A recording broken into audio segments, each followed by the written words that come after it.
Il diabete rappresenta per il suo impatto sociale una delle maggiori emergenze sanitarie in Sardegna, una malattia in forte e costante aumento, spesso subdola, molto conosciuta nel nome ma poco nella vita reale. Per questo, se curata in ritardo, può essere causa di complicazioni e conseguenze. In occasione dell'odierna Giornata Mondiale del Diabete, nelle farmacie dell'isola sarà possibile eseguire il test.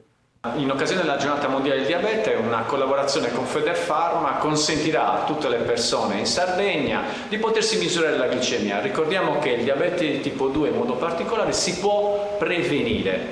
Un aiuto nella prevenzione della malattia arriva certamente da un corretto stile di vita.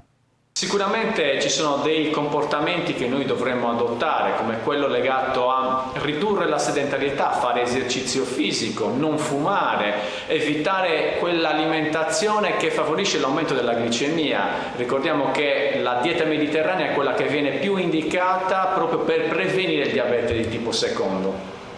Numeri importanti nella diffusione della malattia suggeriscono quindi controlli periodici capillari nei territori della Sardegna.